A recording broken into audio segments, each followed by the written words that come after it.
My impression of China before arriving here, that's ancient. Business-minded country. Very interesting. There wouldn't be a lot of exposure to the outside world. people that all look the same.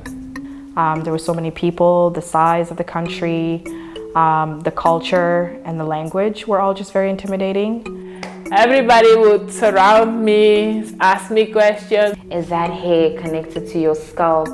What do they do? How long does it take you? Can I also do my hair like that? Can we touch it? Why are you black? Teach Delisa's black because she didn't eat her vegetables, so you need to eat your vegetables. He saw my arm, his arm, and he just puts them together. And Rubbing on me to see if it comes off. I learned the word for braids in Chinese during that trip because so many people, 看透的辫子，看，你觉得真的还是假的？ And she took the child and literally just put the child on my lap. And then the next thing you know, the family was taking a photo. I was like, It would be little things like this. Have you ever tried to say something when you felt offended? Why would I? This is the first time I'm saying it on TV or anywhere where it's public. My nickname is China from home. So for me, China was already in my life before even I came to China. No one spoke a word of English. And this was in 2010, so I actually had to have a physical map.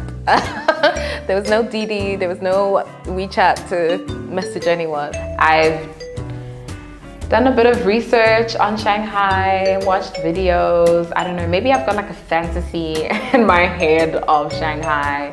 so after coming to China, I started experimenting with different colors in my hair, like purple and pink and gray and black, and people thought I was a walking anime character. I was baking because I have an aggressive sweet tooth.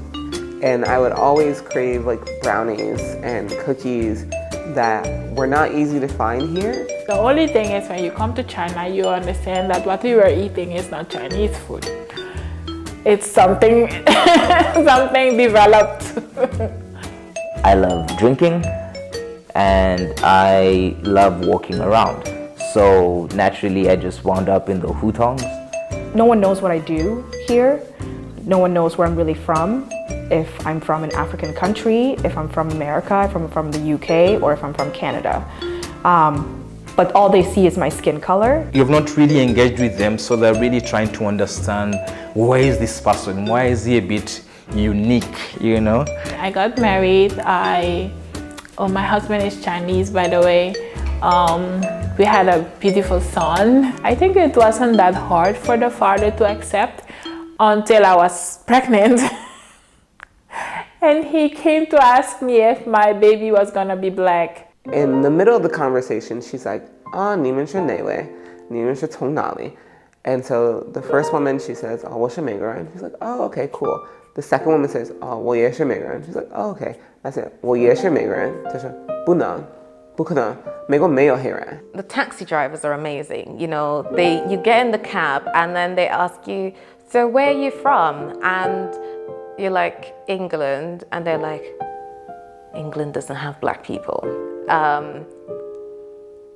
How? And I'm like, yes, I am British.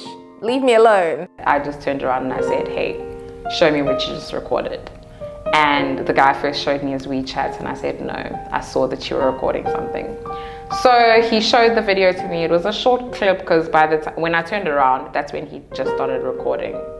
Right? So I told him to delete that. Sometimes it doesn't become as easy because, I mean, I don't know Chinese. And I think that goes to a deeper level of people feeling comfortable taking liberties with black women's bodies. You need to prove yourself, you know? I need to prove myself for what I can do or what I know. I remember in my first month here, my manager pulled me to the side and said that, oh, the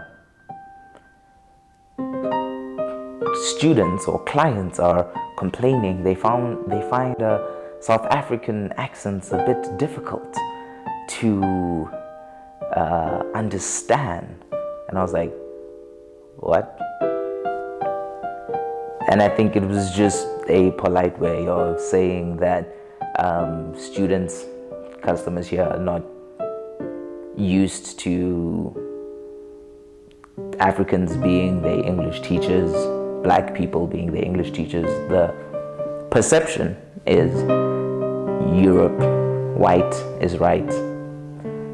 The Chinese people prefer to see white faces because they say that no, it's for the children, it's better for them because it's easier for them to connect with white people. You know, at my last school, you know, the children that were always chosen to be on the posters were white or of lighter skin. But there were a diverse amount of children at that school, but they were never chosen for public campaigns. But some people will just say, we're looking for a white person because white people are what sells here. When we talk about white privilege, many people hear the word privilege and they're like, oh, money, wealth, getting the job. But that's not what white privilege is. It's being able to go about your daily tasks, your daily life without fear. Fear of discrimination or racism. My son doesn't look much like me. He looks more like his father. So if I would walk with them, they would ask me, oh, are you the nanny? And I would say, no, unfortunately, I'm the mom. Anyone who's followed any of the news of what's happening in the US, where you have the killing of George Floyd and the subsequent protests, and then the reminders of all the other acts of police brutality. Also, China itself there were African nationals in April in Guangzhou who were attacked by their own Chinese counterparts in Little China in Guangzhou. When you say African swine, what is it called? African flu or whatever it is called, swine flu. Because it having a specific name is okay, but having a connotation or connotation of what it is and where it's from, it doesn't sound right. But you know, things are missed and people, it's the politics. So I just feel that I had to focus on not being negative, basically, and realizing that there are 1.3 billion people and counting, and not everyone is that way. I had to draw from my experiences of when I traveled through China and the people that I met that literally warmed my heart and welcomed me. And I had to remind myself that I can't generalize the entire population. And I'm not sure what led to what was happening in Guangzhou. I mean, what happened is very sad, and I think people need to always remember that one thing that is happening here could be happening elsewhere to the people. There's also that question, is it really necessary here? I'm going to look at the mosques from the West, the architecture from the West Africa, and people see these mosques and see the structure and see all this. Like, the students I'm teaching are majority, I would say majority, or 90% are all Chinese, and they're seeing all these experiences, they're seeing all these colors, they're seeing all these cultures. When they go to other countries and they set up their communities, they're the minority, and they will be treated differently. And if they are educated before leaving and they know about what is out there, then I think that would actually help them where integrating into a new society is concerned. Canada has become more multicultural and more diverse than it was in 1996. They have black people, they're Chinese people, they're, Middle Eastern people.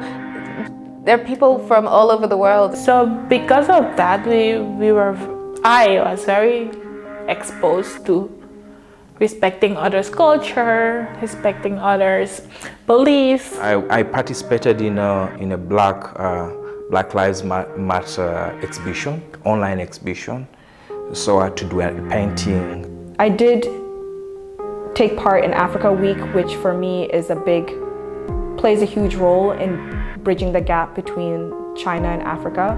I know it's more business related, but it was such a great way to meet a lot of people like yourselves and to continue to build relationships with locals and other people from the international community.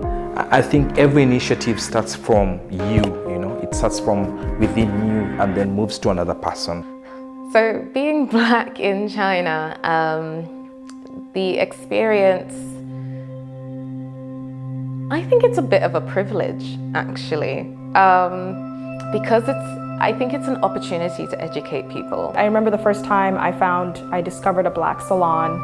I was ecstatic, out of this world. I think it was the beginning of me falling in love with Beijing. I felt like they cared about me. Okay, so I'm about to read a poem that I wrote in July of 2020, and it was inspired by me being in a different environment, and that's China. I am my hair. I am the kinks and the curls on my scalp. I am the defiant texture requiring patience and love, water and coconut oil.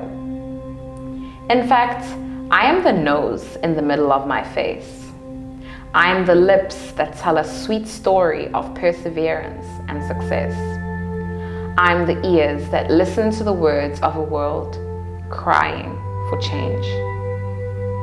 I am the eyes that have cried tears that have fallen to the ground to water the seeds of hope planted many years ago. I am the shoulders that have been there for many to lean on. I am the arms that have carried friends through trials they couldn't get up from. I am the hands that have held on to the dream and the hope for a better future for all through empowering our women. I am the stretch marks on my hips. I am the blemishes on my skin. I am the pimples on my face. I am the legs and feet that have only taken a few steps in the long journey that awaits. Look around. I am the sun on the horizon. I am the raging sea. I am the breeze blowing through your hair. I am the soil beneath your feet. Yeah. I am everything God made me to be. So, I am my hair. And I am everything in the entire galaxy under the shining stars too.